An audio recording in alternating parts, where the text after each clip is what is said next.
You are listening to The Free Amigos. Hey, I'm Casper. I'm Mark. And I'm Tony. Hello everyone, how are we all doing? We're welcome to episode 7 of the Free Amigos podcast. Myself, Casper, Mark, how you doing guys? All good, mate. Yeah, enjoying a day off today. Oh, very nice. And you're on Lily duty on your own, we're here today. I know, yeah, hoping she stays asleep for the next hour or so, but if I disappear for a long period, that's where I've gone. We know where you've gone. Awesome. And Casper, over there in Lombok, how are we doing? Hair's looking good? Yes, all good, all good. Well, it's been one of those. Actually, I was having a little chat with our special guest of today earlier today, and it was one of those rainy, grey days here, like a Monday. Like back in the old days when I had to go to the office and it was raining and grey. But hey, still on a tropical island, so can't complain. Tomorrow will be most probably a lovely day again. Fantastic, sounds productive good. And all that. Lovely. And yes, as you allude, we have a very special guest today. It's Niamh Asple from Ireland, but living down in southern Spain. Niamh, how are you? Welcome. I'm good, thanks. Thank you. Good to be here. Excited. Yeah, we're very excited to have you on as well. Fantastic. Right, so let's commence. Right, we're going to get straight into it then, Niamh. So we want to talk today about how we're finding your purpose, but we want to start with what your passions are. What do you feel you're good at? Interesting. What are your dreams? What are you best in the world at? What is your daily bread? What's your bread and butter in terms? And a combination of those three skills, those three aspects of your life that make Niamh Asple, and where they converge and meet, and that's your purpose, that's your brand, that's who you are.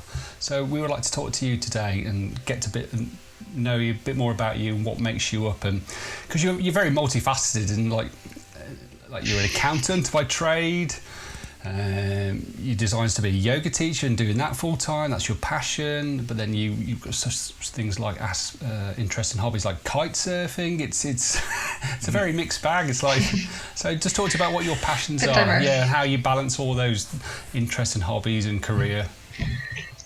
It's interesting. Yeah, as well as I can. I do a lot of yoga. I guess my father's an accountant. That's how I got into accountancy. I'm dyslexic. Let's put it out there. I'm not good with numbers because everything jumps around on me. Nice. But I always know I've made a mistake. If things aren't totting up, I've mixed up numbers somewhere. So the only reason I ended up being an accountant is because my father's one, and my parents were like, somebody has to follow in your father's footsteps. And about 2008, 2009, I qualified as an accountant, and I was like, right, okay, I need to earn more money. And I got into a job that was way over my head, and I started kite surfing around the same time. I'd been doing yoga for a few years already, and I was like, this is not what life is all about. I was 27 years old. I was stressed to pieces, and I was like, I have to get out of this. This is not for me. So when I decided to start trading online, go from one crazy career into another, that's a million times more stressful. I was going to say, yeah. So, but that wasn't plain sailing anyway, just being a trader. No, no, definitely not. I loved it though. It was really exciting. The analysis I loved. And again, I was in another community, and I really, really enjoyed being part of the community. But about 2013, I kind of realized what I loved more than the actual trading itself was teaching others. Because I was involved in helping newer traders kind of coming in, and it wasn't so much about the trading. I loved what the lifestyle offered, what trading offered. It offered that freedom, that flexibility, work from anywhere, pretty much everything that we're doing here in the SFM. But just a different bread, okay, using your Venn diagram. It's like you're just making your money in a different way. Yeah. So by 2014, 2015, I kind of knew I had to get out of trading, but I was really reluctant to give up the lifestyle. And in 2014, I also qualified as a yoga teacher, just following a dream, something that I'd wanted to do for years. Okay, so from dreams, I guess that's one of mine. I wanted to be a yoga teacher. I love teaching. I just love sharing with people. And yeah, I wanted to kind of move into that because I thought it would bring more balance to my life, you know. And I had a dream at the time because we just bought a Spanish finca in Alicante, and I wanted to create a center where traders could come and trade in the morning, and then do yoga in the morning, then trade, then chill out by the pool in the afternoon. So I'd have this like trader spa retreat, yoga resort. Yeah, totally. I was like, let's do a trader retreat, you know. I love that. That's amazing. Trader spa. Balanced in the mind, body, and wallet. Yeah. Especially really my wallet. Yeah. Whatever works, you know. So that was. And so this is when you moved to Spain. That was your idea or your ideal day, basically, right? That was my ideal day. If we jump forward a couple of years into the now, I know you did a lot of work on working towards your new future, basically. Can you just what if you think about yourself like in 2 years' time? I know you still love the yoga and as we. Mark said before, you also love the kite surfing and maybe even the Spanish lifestyle. Where do you see yourself in 2 years' time, 3 years' time? What kind of future image do you have there? So that is taking it back to exactly what I was trying to create there. So what I've always wanted for myself is the ability to just have more freedom, more flexibility like the rest of us, to be able to do yoga in the morning, to run my own timetable, to have that income that I can earn from anywhere, to have that flexibility. But I do want to teach as well. And that's what I love about the SFM. There's that you're still doing a level of sharing, learn, do, share, learn, do, teach, however you want to express that. That really speaks to me on so many levels. Because when you're a trader, you're at home, you're on your own, you're in very little communication with anyone. But in the SFM, you're in constant contact with people, you're reaching out, you're getting your message out there. And it's been such an amazing learning curve as well, because I feel like I've been like this for years, like blocked in kind of expressing myself. And the 90-day video journey has just helped me to release so much of that, you know, and that's what I love as well. I love this learn, do, share. I love being able to help others. So in 2 years' time, I want to see myself still doing that. I want to have the freedom and flexibility. Don't want to move. I'm in the kite surfing mecca of Europe, and I'm almost there. I feel I'm like on the cusp of it. Not really. Wow. Say much more. That's a good feeling. Yeah. That must be a good feeling. Like, you feel like the big change is coming, and you're getting there now. I feel like I've made a lot of traction. Yeah. I definitely feel that recently, like the change in your energy with like I said, the 90-day video journey. When you completed that, it was a totally shift in your energy, and now I'm seeing you. You know, we're working with similar coaches, and you're getting, you know, shouted out there, and you know the progress you're making. You've defined your purpose, and you found your avatar, which is like the two most crucial parts of the journey. And something that, you know, we're obviously working a lot on is that, you know, when we go onto this entrepreneur's journey, we all kind of like shoot off as quickly as we can in this direction. You're like, okay, I need to quit my job, I need to make this money. Yeah, but we all miss that foundation part, and so we see a lot in our community is like shoot off in one direction, then go, you know, I forgot the most important bit at the start and have to cycle back to the start, isn't it? And that seems to be where a lot of us are at the moment. It's like, okay, back to the purpose, life purpose, which takes us on to the work you're doing now. So how have you managed to define that life purpose then? I know it's quite a hefty bit of coffee you got there. Yeah, it's actually really interesting because Jen was able to really delve into, I think you had the same feeling, Mark. It was kind of like, oh my God, she knows me better than I know myself, you know? And Jen is, for the people that don't know, Jen, can you explain what you did? That's trying to find your purpose there? So the course of that comes out of the Simon Sinek book, Find Your Why. And there's a partner program, so you go through your life stories and you help to really, through your life stories, extract what your purpose is, what you're good at, what you're here to do in life. And for me, like that was to use my imagination to explore all possibilities of confidently and creatively expressing myself in order to share my empathic, intuitive support on a much larger scale.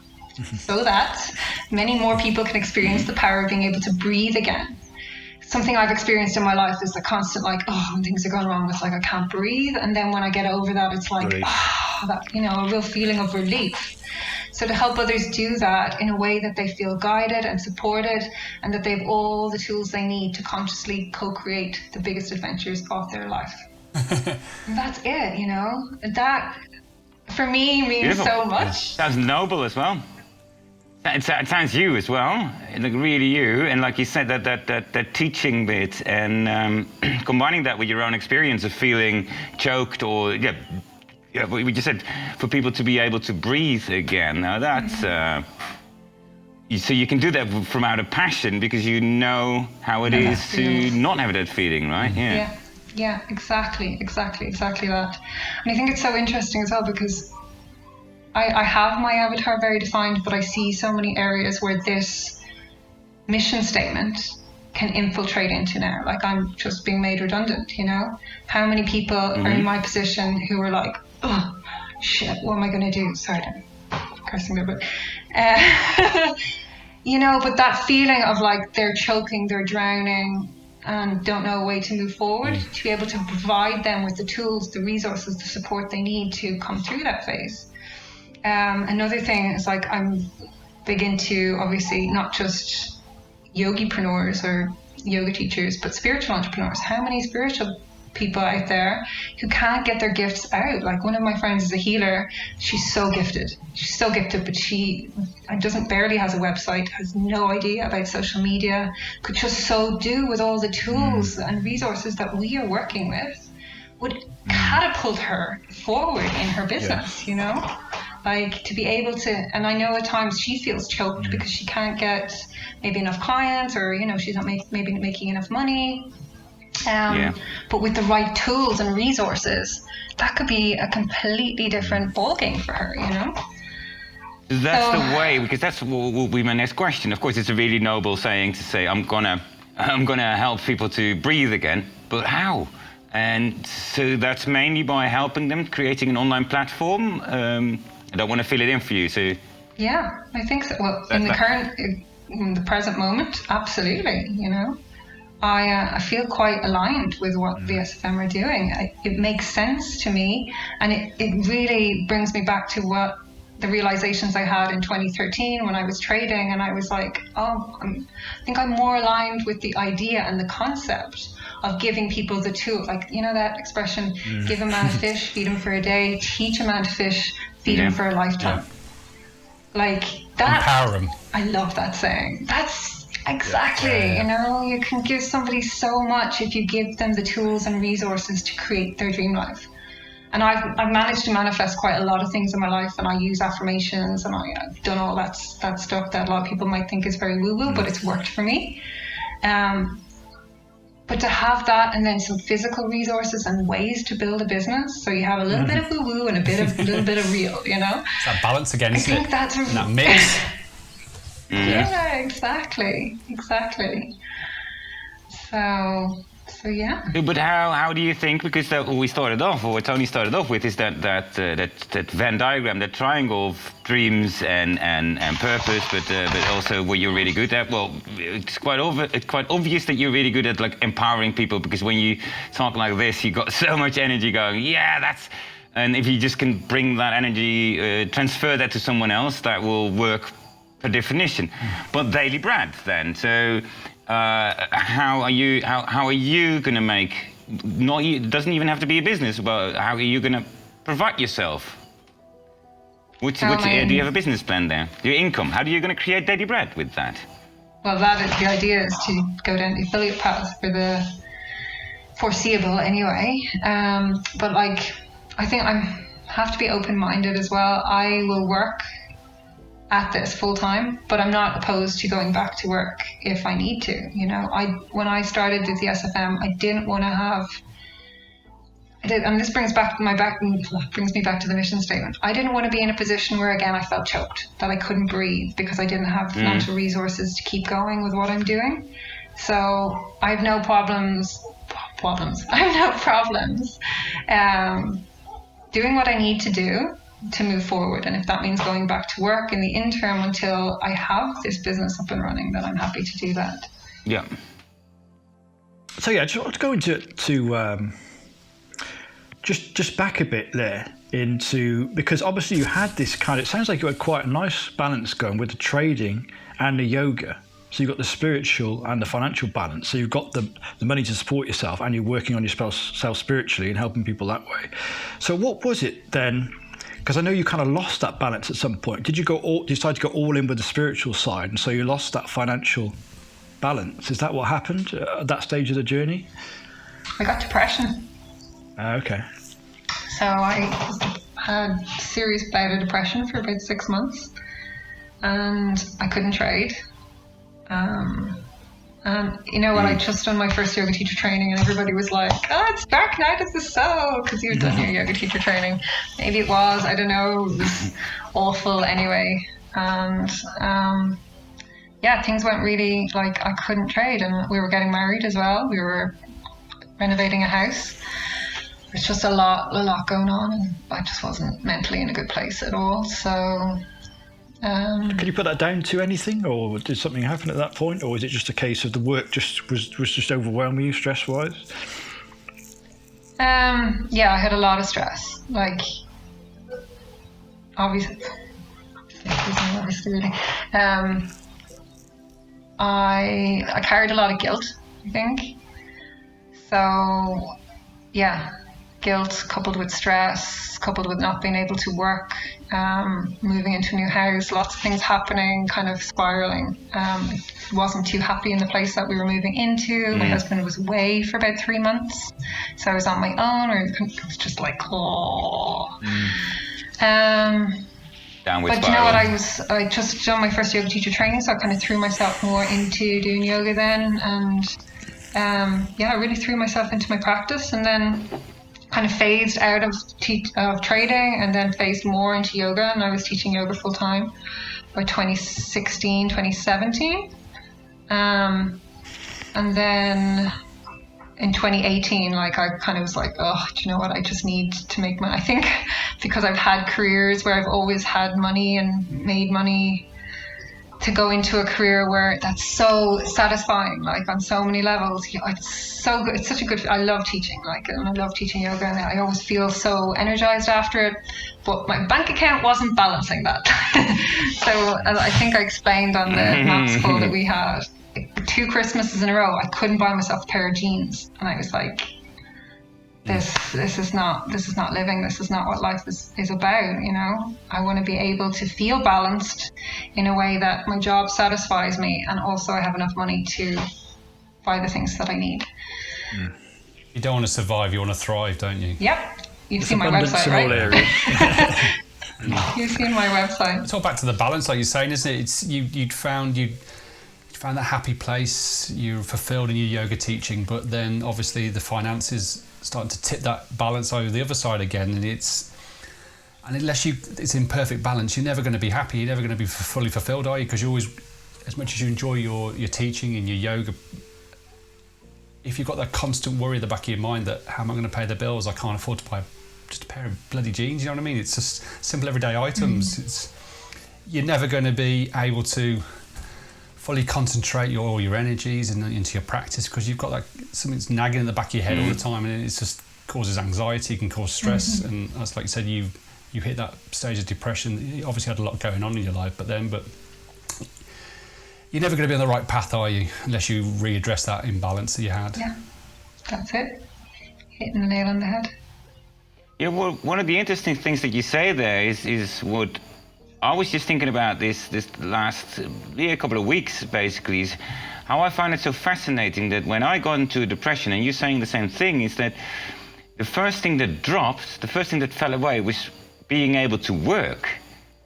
That's such a strange thing. It's kind of like, it's not per se, I loved my work back then. I really loved my work. I had an amazing job. I had like a job opportunity, new job. That was, oh man, it could have been famous by now. But that was the first thing. It's like my mind was just saying no. It was just saying, no, I don't want to go there. And it was it's such a strange thing how when you go into depression, a lot of things fall away. But the main thing, the first thing, is just work that falls away. And even when it's your own business or a freelance business, that's what you say as well, right? You say, like, I got into depression. Yeah, well, listen, so come I on, couldn't trading. work Do you want to anymore. have money on the table when you're like cuckoo up here? You know?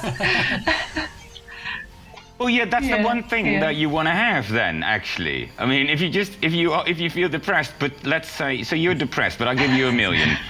All right, I can get out of I can buy my way out of depression, is what you would say. This is what I mean. So, but no, it's like, this becomes the downward spiral then, which you went into as well, yeah. Yeah, well, I think all the things that are not important fall away. You know, you start to get a little bit more clarity as you come out of it of, okay, what do I really want, you know? Because the things that weren't important just became completely irrelevant, you know? And I could own... Bring you clarity then. By the end of it, yeah. Yeah. My sister died a couple of years ago. She had bipolar disorder. So for me, it was such an eye-opening experience because here was my sister, my sibling, somebody who I spent my whole life with, suffered from this horrendous disease for, would have been maybe at least 10 or 12 years at the time. And I could never understand it, you know. It was just like, what's going on with you, you know? And then when you've been down in the thick of it... It's a really difficult one, yeah. Say again? I said it's a really difficult one, yeah, bipolar. To understand, it's really complex, yeah. Yeah, and I think as well, like, to be able to put yourself, like, to have been in that situation, you gain so much more empathy for people. And another part of my mission statement that I didn't say there was that it's not just to be able to help people to breathe again, but Jen was like, it's to help people gain control of their mind again. Because I use an affirmation to break the cycle of, I call it the spin cycle of thought, because I don't know, Casper, you've had depression, so you know the spin cycle, the thoughts don't stop, they just go round and round and round and round. Yeah, that's what I call it, the like, downward spiral. It's just a downward spiral, it just goes on and goes on and it just... horrendous. But I used an affirmation to break the cycle, and it took 2 weeks. I started with and it had to be an affirmation that was so true to me, that resonated with the very core of my being, and it was absolute truth. And I just started saying it, and it took 2 weeks, like, but I... What was that? What was that affirmation? The affirmation was... Do you remember that? Yep. I accept everything as it is right now. My classroom, my teacher, my student. And that might not mean anything to you guys, but my belief of how the world works is that, you know, we're each learning from each other. We're all each other's teacher. And the whole situation, the whole world is our classroom. So I hated the situation that I was in at the time, and I was refusing to accept it. And a friend of mine had said, you've got to learn to accept this. Somehow you've got to try and accept it. And I was like, oh, I just don't want to. So what I did was take... you don't want to. I don't want to freaking accept this. How destructive is depression? How destructive. Yeah. But to use I accept everything as it is right now. And then to slap that, like, absolute truth for me alongside that brought the whole thing together as one truth. I accept everything as it is right now, my classroom, my teacher, my student. And every time the thoughts started, I would say this. And as I said, it took 2 weeks to completely come out of it. But when I got there, it was just like, oh, I'm back. You know, that kind of a moment of clarity, and it's like... You could breathe again. Exactly. You could breathe again. Exactly, and that's how it felt. I could breathe again, you know, and my mind was under control again. It was like a jaw-dropping experience, I think, and one that I try, like, not try to help others, but I know that I want to help other people. Maybe I have a friend who suffers from depression, and I've tried to work with this with her, and it's kind of hard to kind of explain to people who are just not quite there yet, but... Affirmations are powerful. People don't understand how powerful they are and what game changers that they can be. And I know it's part of my life path to help people to understand the profundity of them, you know, and how much of an impact they can actually have when used in the right way.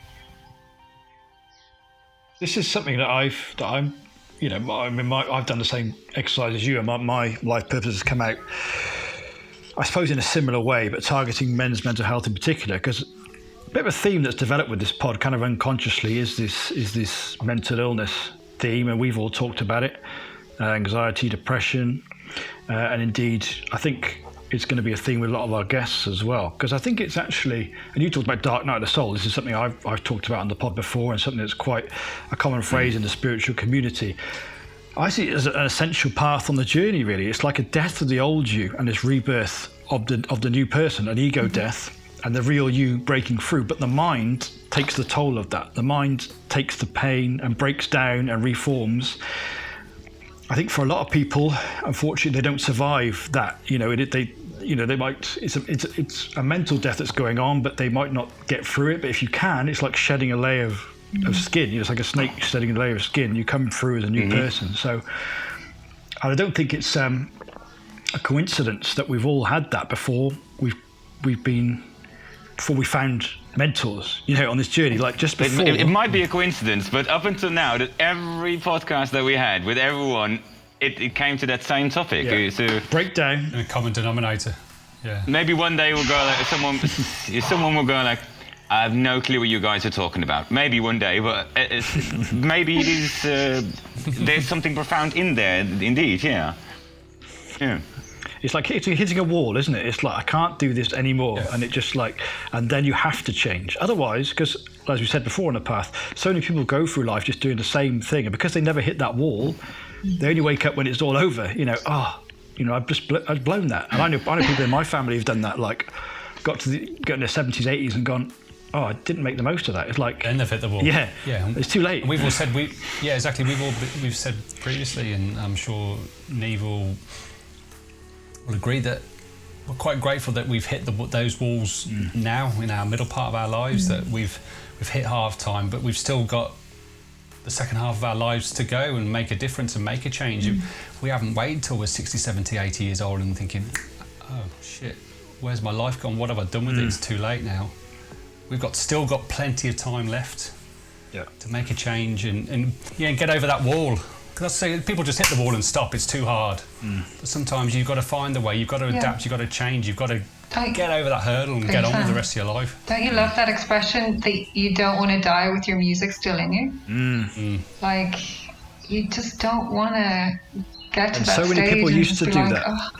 But now you don't have to. That doesn't have to be the case. But I think most people live life like that. In my parents' generation or grandparents, they didn't have the choices we've got now. Like creating an online business has changed the game. I think for everybody, you can break through that glass ceiling. You got. I was speaking to another one of the SFM coaches yesterday, and she said about that. If you want to break through the glass ceiling, you've got to run at it. You can't just kind of wander up to it and just tap on it. You've got to really throw yourself at it to break through. Break that inertia and actually break through. That's Cordelia said that. It's, I like but one that. thing I really like there, what you just said, Tony, is you maybe accidentally, you said like half time, and. If you compare that like to a soccer match, it's beautiful. It's like, okay, so we are all grouping together now. Okay, guys, we need to change our plan. 1-0 down. Yeah. And I know you guys from the UK, I'm from Holland. Soccer is always a good analogy. And we've been behind, football matches. I mean, we've been behind with like 3-0, you go back together and you group yourself together, you change your tactics, and we can actually win this. So it's actually, you can call it a midlife crisis. You can also just call it like a break, back to the dressing room, team meeting. We need to change something, change tactics. Yeah. We need to outsmart them. And exactly, because if you repeat the same tactics you did in the first half, what's going to be the outcome? You're going to lose. You're going to continue. It's going to get worse. You can continue to lose the match. So you've got to make a change. I just did a post on Instagram about this. Doing what you've always done is only going to get you what you've always gotten. You have got to change. Exactly. Well, that's actually Einstein who said that, right? Einstein who said, like, what was it again? That definition of insanity. Insanity, yeah. Doing the same thing over again, expecting different results, isn't it? Exactly there, that one. It's just so. And okay, so now we take time out halftime. You all get like get a lemonade, change your clothes, Get an orange. get some new shoes on. Yeah, get an orange, and okay, regroup. New tactics. This is the only way we can win. If we keep doing the same tactics, we know we're going to lose. So we need to do something else. Maybe we'll still lose. Hey, but we at least tried. We had a go. Yeah. So, yeah. But you combine that with this. You combine that with this current global situation. You know, this whole pandemic and the lockdown, and it's like it doubles that almost. It does seem like this is a stage where everybody is evolving quickly because we're being forced to. You know, distractions being taken away. Except for the fact that no one heard the whistle. Yeah, they did. It was like, lockdown! That was the whistle. So we were forced. There was no whistle, but you were absolutely right. You're absolutely right, yeah. Oh, man. Yeah. I think we're like, I don't think the world is ever going to be the same. The job market's not going to pick up for years, I would think, you know, off the back of this recession, because the lockdown and the pandemic's one thing, but the recession that's going to hit after that. I mean, if you are unemployed now and you're on furlough and you don't get back into a job, the job market is not coming back for a long time. So there's going to be a lot of people just having to completely reassess their lives. You know, they have to change their career because that one's gone almost. You know, or it will be gone for years. Yeah. Do you feel fortunate in the position you're in now, Niamh, that obviously you're on notice with your current accountancy job? Do you feel fortunate that you are in the position you are now and where you are with your online business journey, that you feel almost grateful that you are where you are and you know what you have and you've learnt what you have over these last 6 or 7 months while you've been with the mentors community? This was not my plan, but I am doing my little happy dance. I am like, woohoo, you know, because this was the plan to move in this, but I was thinking, okay, maybe I will work until, because, you know, Emil and Valerie, they were all kind of a year and a half. They stayed in their current job for a year and a half and then they left. 18 months, and I was like, okay, I'll aim at that. But you know what? I think the universe works in mysterious ways, and when it's time for you to make a break, it'll make that decision for you. Now, I've taken voluntary redundancy, but it was like I was being told that I was going to potentially lose my job in 2 weeks, and I was like, I'm not waiting 2 weeks. I want to know now, and you should tell me what the package is, you know, because I can see the positives, and I'm very positive as a person, so I'm not like, I'm not dismissing the possibility that there's another job out there for me should I need it. Regardless of recession, I've been through recessions before. We've all lived through 2008 through to, you know, in 2018, Spain was still saying we're in the credit crunch. And it was like, what? Yeah. We are not in the credit crunch anymore. 10 years after the fact, So yeah, I'm like, I know how my world works, and I'm open to every possibility, you know, in a positive way. So let's see. Have you always been so optimistic? You sound like you sound so secure, self-secure, and I really love that. You go like, yeah, whatever happens, I'll find my way. And now, is this a new thing, or is this? Have you always had that? No, this is a mindset I've been working on since about 2007. So, right. And my friends and around, like, if you say things to yourself, like, I'm so lucky, listen, because other people are going to start saying it back to you. Oh, you're so lucky. The things that you tell yourself manifest in your world. People used to say, oh my God, Niamh would kill you with positivity, like, don't talk to her. Because I would be like, try and put a positive spin on everything. And in dreary old Ireland back in 2009, people didn't want to be told that everything was going to be a bed of roses. So I was a little too much for people. Right, yeah. But my life has... Is there also a reason why you moved out then? I mean, so what was the main reason that you went to Spain? How did that come about? How how did your travels begin then from the Emerald Isle? Did you run away, kind of, or... No, just asking, what happened? What was the first main reason that you... When I was 22, I moved to Madrid for 2 years. And I loved it, I absolutely loved it. I knew I'd move back at some point. And in 2011, when I started trading full time, we were free and easy, and it was like, okay, where are we going to move to? And we were looking for somewhere obviously we would have preferred to be somewhere that was a kite surfing spot. So our options were Achill Island. Does anybody know the west of Ireland? Achill Island, no? Wait, where? Achill Island, look it up. It's like an island with a road onto it in the middle of nowhere, like with about 10 people living on it. But the kite surfing is amazing. Sounds like my kind of place. Oh, it's amazing. But like, it's Ireland, you know? Every 5 minutes there's a storm coming in, then the sun comes down. It's just crazy. And then the other option was Alicante. And my husband is an aircraft engineer, and he was working with Ryanair at the time. So we were like, okay, Achill, Alicante, let's go to the sun. So that was it, really. We moved with his job, and because I was trading, I could move. So yeah, that was it. That's what brought us down here. But we wanted to get, obviously, to a kite surfing place. So Tarifa, which is like 40 minutes away from us here, is the kite surfing mecca of Europe. So when we got to Alicante, it was like 6 hours away now. Six, we're nearly there. So that's been our... Getting closer. Yeah, that was our main goal. It was like, okay, we'll get to Alicante, and then we'll like gradually make our way down towards Tarifa. So we're here now. And we're like... Living the dream. Yep, happy days. Happy days. So you're nearly there. You've nearly created that dream lifestyle then. Once you've got this online business up and running, which I've no doubt that you're going to, you know, with your mindset now and the sort of determination, positivity you've got, is that it then? Have you kind of, when you look at your ideal day, was that what you imagined? Yeah. Are you sort of that close now? It's within reach. Yeah, I'm like tick, tick, tick. Yeah. Actually, do you know what? I had a week off there at the end of April. And I was like, oh my God, this is it. I'm living my ideal day. I got up, I did yoga in the morning.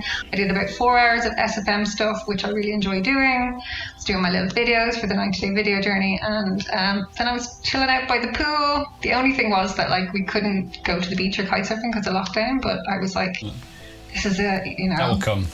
This is it, you know. Yeah. And I feel now, because I should be finishing up work in about 4 to 6 weeks. And then it's summer here in Spain, you know, so I'll be living my ideal day, like, for the next... Every day. Oh, yeah, it'll be so good, like, just so good. I'm just, like, doing my little happy dance. But do you know what? As well as the external alignment that's taking place, it's probably more important that you've got the internal part right there, haven't you? That's what allows you to appreciate the external, because you've got the internal right. Like if you hadn't learned how to manage your mind the way you've done it, then none of that would matter, would it? You know, if your mind was still in turmoil. But because you've learned how to manage your mind, it's something I talk about a lot, is we aren't taught that growing up in schools. Why aren't we taught like how to manage our mind? There's no wonder that people end up like getting to a certain point and just crashing, because nobody tells us how to do it, do they? Like you've done it with affirmations. I did it eventually through meditation, learning to take a step back from the mind and observe it, and then being able to kind of manage it that way. Okay, I don't have to follow every thought. Like you talk about a spiral loop, taking a step back. Oh, I can witness that. I can go back to my body and let it kind of let the energy dissipate, and then follow a new thought. You know, and that's how I've done it. But that is almost as crucial as anything, isn't it? Like you've learned how to manage your mind. Now the rest of it, your life can fall into place because you've got that nailed now. Just think how lucky is your daughter that you're going to be able to teach her these skills. I know, yeah. You know? This is something that came up with doing the life story with Jin, you know, and I hadn't fully understood, because I think eventually when you're finding your life purpose, you're looking at what you've overcome and how you can help others using what you've learned. And so I was looking at helping a spiritual community like you are, but she helped me define it as for men, I think, because men in particular, the spiritual community, I think often they feel more comfortable in speaking about these things. Perhaps certainly I had a shaman that I used to speak to about anything, but so many men haven't got that. Like they don't know who to speak to, who to open up to, and they bottle it all in. And that's why you've got this horrific kind of suicide rate amongst men. And so that's why she helped me define that as my purpose, helping other men to speak about these kind of things. And it is those tough times you go through, horrific at the time, but then that's how you can help others. And that's the good that can come out of it, isn't it? It can help someone in that position. Absolutely, that's the treasure, you know, and you don't realize it. I think it takes a process like finding your why, and somebody like Jin, an external partner with that bit of experience to be able to see the bigger picture and to be able to pick out your strengths. And sounds like she's nailed it with you, you know? Yeah.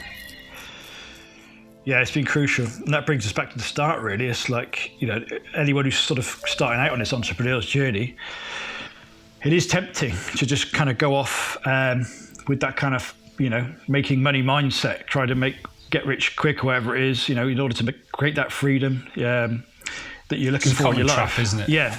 But so many people that we know have had to come back to the start, like we've done. It's like, okay, the foundation's not in place. So you get to a certain point and, you know, you're just not getting any traction because you haven't defined that. You don't know what your purpose is. You don't know who your avatar is. You just don't know. You don't know what you're trying to create. And so if you don't believe in it, then nobody else is going to, you know.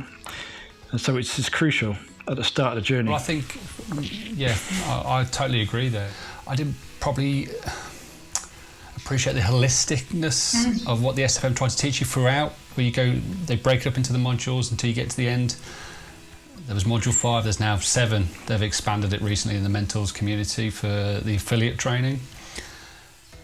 But when I was in module 3 and learning about module 2 about mindset, your blueprint, customer avatar, the marketing foundations, I probably didn't fully appreciate what was being taught to me until I've gone through the rest of it, and then I've gone back and thinking, oh, hang on. Now it makes sense. Now it makes sense, yeah. Yeah, I'm building a jigsaw here, but I've got this little section here that's I've got no pieces left. So I need to go back and rebuild that part of my jigsaw until I get that holistic picture is built and formed and I can see it and I get that clarity. So, like I said, I think a lot of us have fallen into the same trap. Right, I'm impatient as the next person. And so I want to race through it, get through, I want to get to marketing, I want to get this, blah, blah, blah, blah, blah. And then you realise, it's like you say, you're missing pieces of the puzzle and you've got to go back. And then it's only then, and for me, I've had that in the last few weeks, that the picture is being formed and I can see where I was missing and I see where I need to go over a few things again, like my avatar, my purpose, my why. Because unless you have those foundations, like Mark said, how can you build anything above it? Yeah, exactly. And sustain it, you can't. Totally. I've been thinking about upgrading to marketing mastery, and I'm just like, you can't do it, because your foundations aren't strong enough, you know? I just don't understand. I think it would be just too much. I already feel there's a lot of information overload at the moment, but if I take on that, I'll be inclined to kind of run ahead and jump into different things there. Yeah, you don't want to drown in it. I think so. You know, as much as I kind of it's a good financial decision to kind of take on marketing mastery, is it? If you're not really strong in the core. Not ready.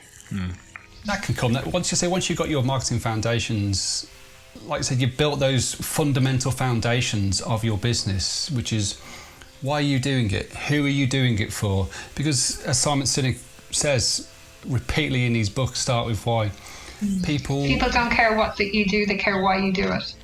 Exactly. People don't buy what you do, they buy why you do it. And so many people get that the opposite way around. They try and sell people with logic and reason, and then don't worry about the emotional part of how you connect and influence people. That's something I've started to really learn and get it into my thick brain in the last few weeks. And when someone does explain that, and you go back over the getting started modules again, everything just seems to just fall into place. And everything just becomes clear, and you've just got that picture. My jigsaw slowly and steadily coming together. I'm finding those missing pieces. I'm putting them in the right place. Where before I was starting to put like round pegs in square holes, and it just wasn't quite fitting. Do you know what I'm trying to say? Totally. Analogy. But I think part of that mindset is like majority of this as well. You know, I think.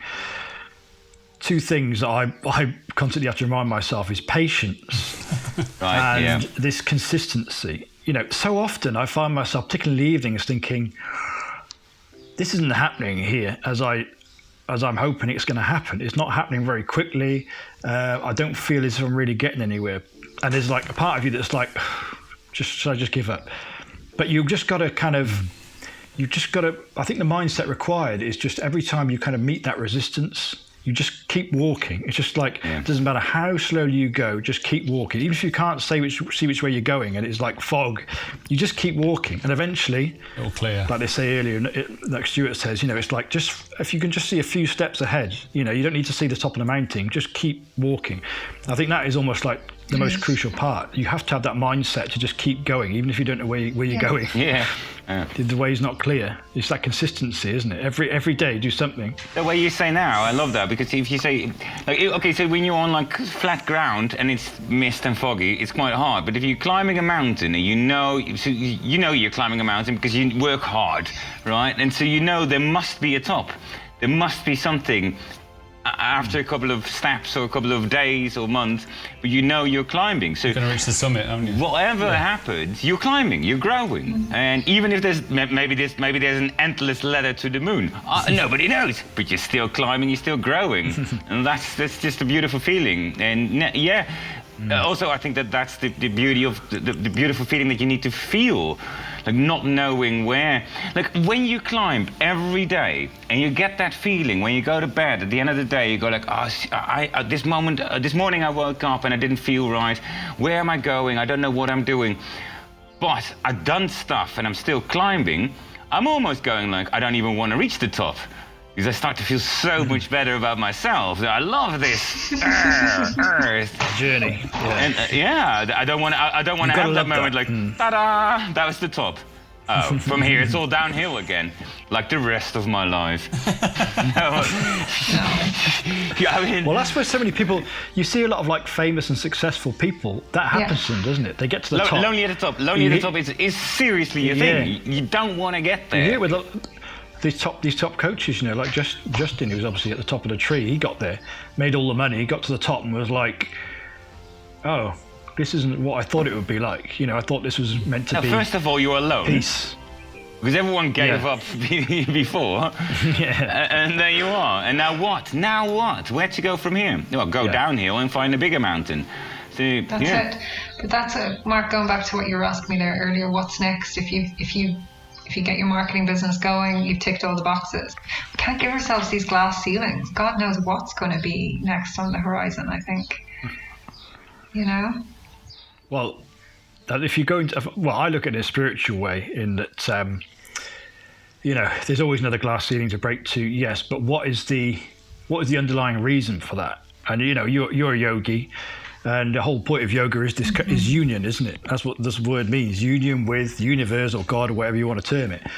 And I think there'll always be another glass ceiling until you reach that life after life after life after life, eventually union with all that is. That's obviously... But that's basically saying there's no glass ceiling. That's what I believe in. It's kind of like what you're saying now is like the glass ceiling is created by your own state of mind there. And it's the moment when it's kind of like the moment when you give up to reach another glass ceiling. That's a big conversation. But that's what. No, I'm just asking a question. I think it's what I've always thought is that I want to free myself using this method. I want to create a business aligned with my purpose, and then once I've done that, I want to then focus on the spiritual. Course, through yoga with Kriya Yoga is the path that I'm interested in, which is all about union, so that's always been my goal, to free up my time to follow that spiritual path. But who knows? I mean, is that I might have a different view in a few years' time. We don't know, but that's always been my thinking. So, but you kind of, if we go back to the whole start of this conversation, so you try to first create your daily bread. First, create a solid foundation, daily bread, so that then with that daily bread you can do the next. You can fulfill your dreams. That's kind of your approach here, then, right? Yeah, it's a freedom, because I suppose it is possible. You could do it with a 9-to-5 job, but isn't it? It is, and just being able to do 10 minutes yoga in the morning, and then I try and do half an hour in the evening. But really being able to devote myself to that path, being able to, and was something Niamh was talking about earlier on, is like go to the Amazon for 3 weeks, go to yoga, go on a yoga retreat in India for 2 weeks. You just can't do that if you've got a job. You might have 2 weeks you can try and fit in, but imagine being able to break it up so you can do 6 months work in the UK, and then for 3 months you're going to go and really kind of throw yourself into a yoga retreat, and just rather than just doing a week, This is also where your passive income comes in then, right? That you can say Exactly, yeah. You're still earning. That's kind of a big pain point with my avatar, is that, when you're teaching yoga, you just don't have the money to support yourself in that way. You don't have the funds to go to retreats, go to India, Bali, wherever, go on yoga teacher trainings, which are hugely expensive. So just to have that passive income that will allow them to take that time off as well, because they're self-employed, so they don't have paid holidays. It's double-edged sword, isn't it? It's they're not earning, but they're not earning while they train, but they can't afford to train because they're not earning enough in the first place. It's like what I was saying before. You commented on my post. You can't fill from an empty cup. That's how most yoga teachers operate. I like that. It's like cup half full. Not really. Yeah. Because that is a kind of spiritual way of thinking, isn't it? Like that you should almost have no focus on yourself and just focus purely on others. And that is the idea, that you would kind of be, you're kind of shedding that ego. Self-sacrificing. Yeah, and so then it's kind of, that's the ultimate happiness, is just to devote yourself to others. But I think that's spirituality of old. Now I think the focus is you have to be balanced yourself. I believe, I'm the same. Not right, like it's not. You've tried, haven't you? Because that was my question, of course. So if you are a yoga teacher, you're a teacher, so you could make money. You can make a sustainable business, and you've tried that. What happened? You know how much it is to take a yoga class here in Spain? It's probably really good in Holland, but it's €5 to drop in for a class. And where I was teaching, and I was the only yoga teacher in the studio, for a 10-turn ticket, it was €4. But I only got 230 of that, and out of the 5, I got 3. Mm-hmm. So, and I was able to get 20 plus people in my classes. So if I had a good class, I might come out with 60 or 70 euro, but it took me at least 5 hours out of my day to teach that class, So 60 euros for half your day before tax. Yeah, it's not sustainable, is it? No. And I was like two classes a day. I was absolutely exhausted. It's a lot of energy, physical energy, yeah. It totally is. It really is. People don't realise the amount of energy that just goes into the teaching of the class, but then afterwards, everybody wants to talk to you. Everybody wants your time. You don't get out of there for at least an hour or so after. You have to tidy up, and you have to prepare the class as well. And it's like it's an energy suck. So it is. I say that with such love. No. It's just reality. This is joy. Namaste.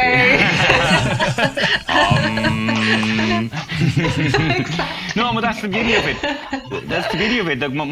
We talked about that earlier, Mark. Is that well, of course, when you are a guru, a real guru, one of those ancients that we read in books about, they don't ask for money, only for donations. Yeah, but they were walking around with a stick and traveling through China and Japan and whatsoever.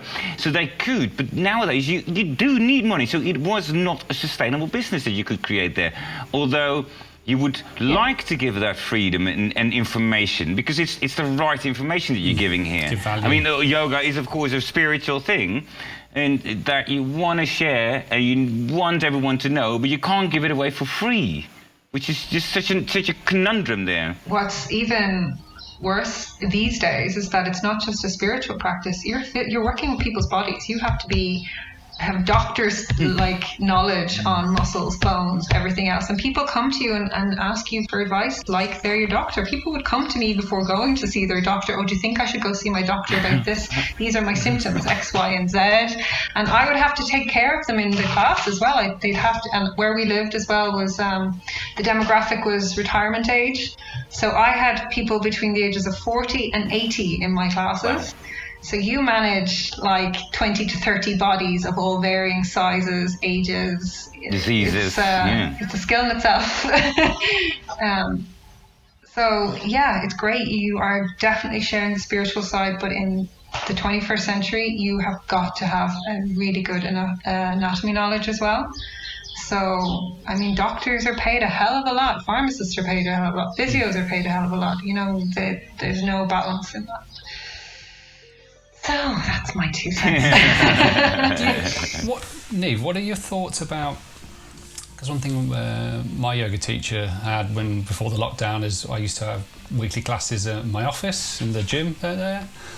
And she'd come into our offices and she goes down to like old people's homes, schools. She'd physically travel to somewhere and teach a yoga class. But obviously when lockdown arrived and she wasn't going to be able to do that anymore, she had to adapt, and then she started doing yoga classes virtually on Facebook Lives or Zoom calls and actually doing courses like that. And now she's even thinking of actually recording a course, a yoga course, and then selling that course on her website.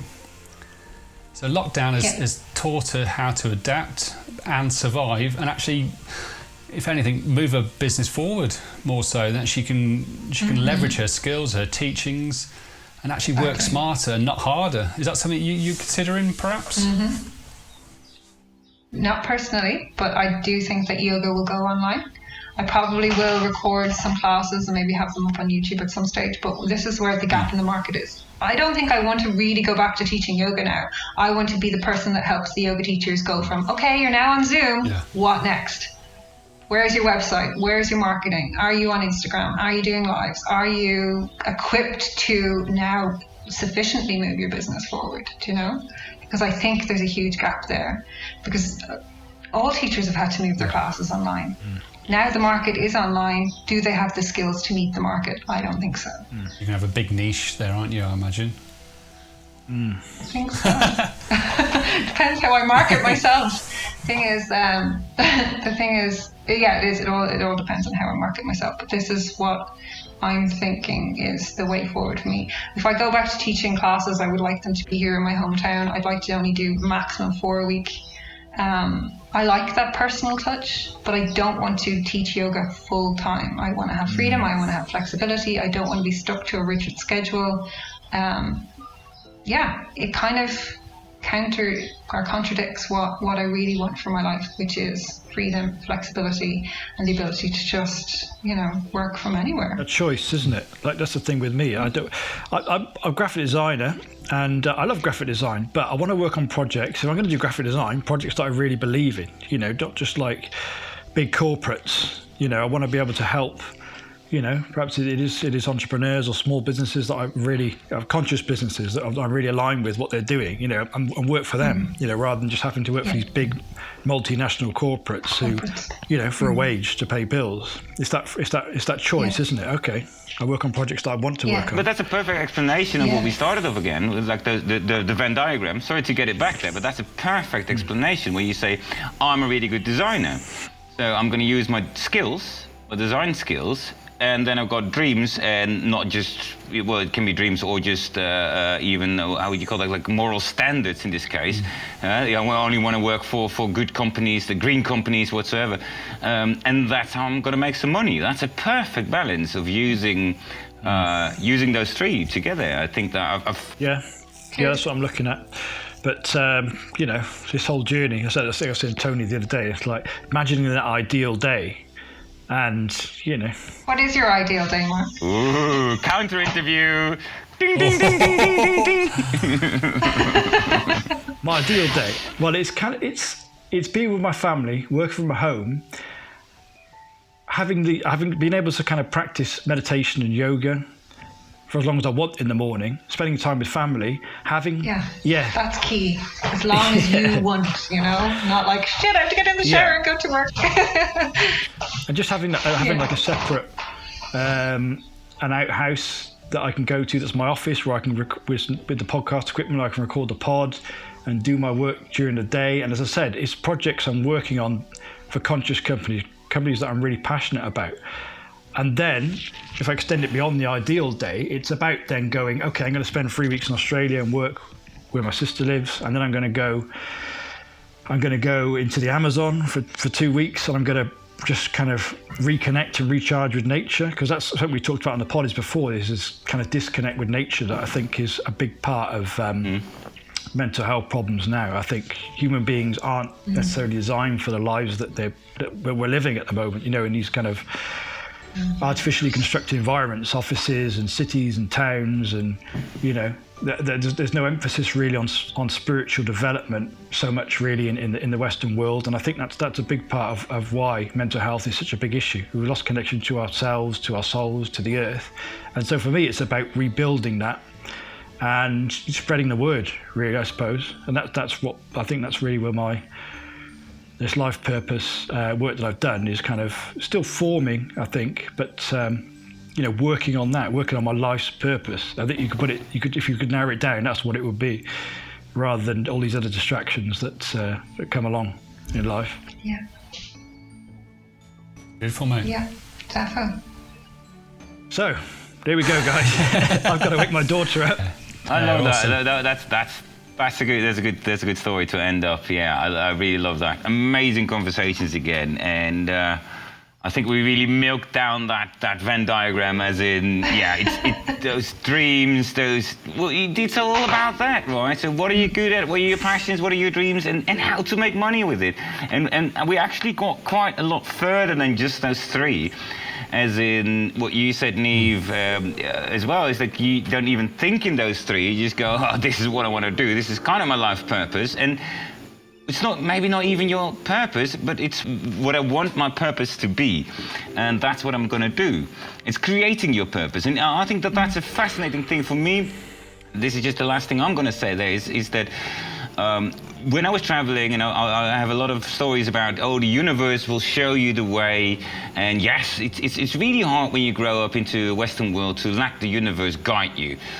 But after years of traveling, one of the things that I started noticing is, wait a second, the universe is just pushing me that way. I want to go that way. And so it started to become a debate between me and the universe. Push against it. And not out of ego, not out of arrogance or whatsoever, but just going, no, you can decide what future you want to have. And if you say, this is the future I want to have, I go that way, and the universe, you follow me and you fill in the gaps. And I think that for me was an extremely steep learning curve. I'm still going there, but I think that you're doing that really well. And this is why I asked you the question before as well. Did you always have that, or did you just build that yourself? And apparently you did. Yeah, I've been building this one. Do you know, you remind me so much of something there with what you're saying. We are co-creating with the universe. I firmly believe that. But if with the right tools, the right beliefs, the right skills, the right community and support, that's it, optimized, Oh, look at that cutie.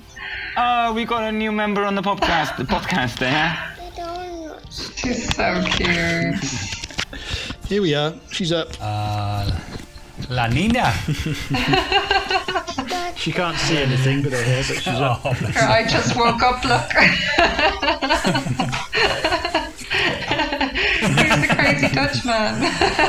That's Casper. Awesome.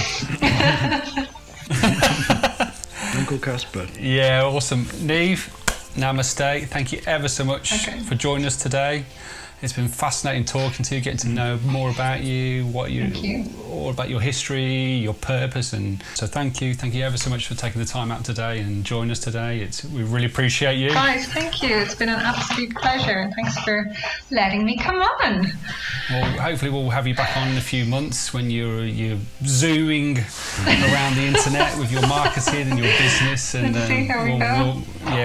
We'll dig in more where you are in a few months' time. But Definitely. Thanks again, Niamh. Casper, Mark, Lily, thank you very much, guys. Me amigos. And thank you all. Yes, next week we're going to find out how an interest can become a hobby, and then how a hobby can become your passion. Yeah. With the very, very, very interesting man that we know and love, Mr. Roloff Hogenberg. Pirate Lord. Okay. Yeah, Mr. Boom himself. So that'll be next week's pod, guys. So thank you very much, guys. Awesome. Cheers, Cool. mate. Thank you. See you soon. Bye. Bye, guys. Adios, amigos. Bye.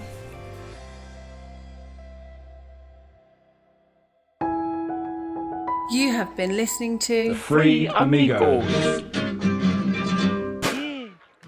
Hey Hey there, hope you've really enjoyed listening or watching to the conversation today. And as promised, we have all the links to the topics discussed in the description below and also on our website. And if you're watching this on YouTube, please feel free to hit that subscribe button or follow the link to our brand new website where you can sign up to our weekly newsletter. Thank you for watching or listening. We hope you got something good out of it. If you've got any interesting topics you'd like us to discuss or any questions, please don't hesitate to get in touch. And that's it. See you in the next pod. Adios. Cheers.